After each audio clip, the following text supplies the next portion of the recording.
अगर आप नौकरी पेशा हैं और सुबह ही घर से निकल जाते हैं और हस्बैंड वाइफ दोनों ही जॉब में हैं और आपके छोटे छोटे बच्चों की देखरेख करने वाला घर पर कोई और है,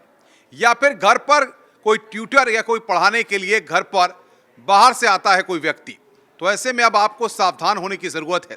क्योंकि आपके नौनिहालों की देखभाल के लिए जिसको आपने रखा है वो आपके बच्चों की कितनी देखभाल कर रहा है।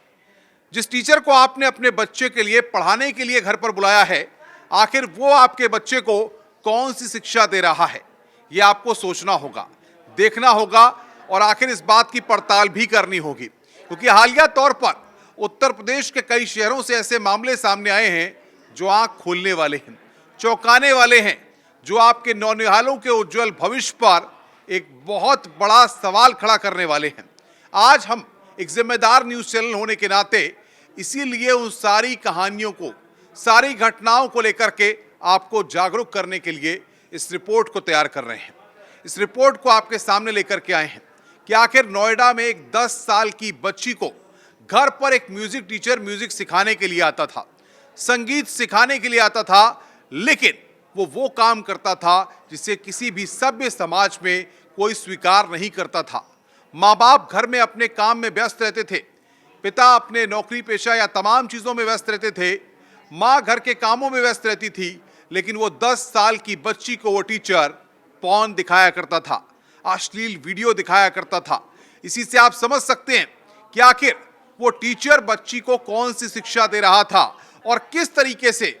बच्चों के भविष्य को बर्बाद कर रहा था। कुछ ऐसी ही घटनाएं आगरा, अलीगढ़, बुलंदशहर और आसपास के जनपदों से भी सामने आई हैं, जहां मासूम बच्चियों के साथ छेड़छाड़ की घटनाएं सामने आई हैं। यानी कि आप समझ सकते हैं कि आखिर इस तरह के कई साइको पूरे प्रदेश में अलग अलग जगहों पर घूम रहे हैं, जो छोटी छोटी बच्चियों, छोटे छोटे बच्चों, नौनिहालों के जीवन के साथ खिलवाड़ करते हैं।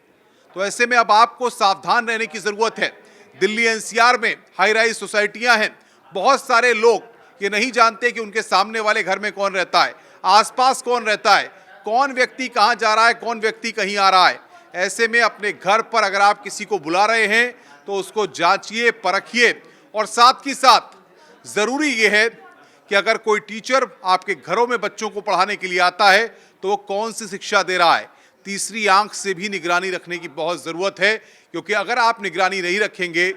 तो हो सकता है कि जिस बच्ची को आप एक सही मार्ग रास्ता देना चाहते हैं उसके उज्जवल भविष्य के लिए, वो कहीं ना कहीं उसके लिए गड्ढा खोदने जैसा ना हो।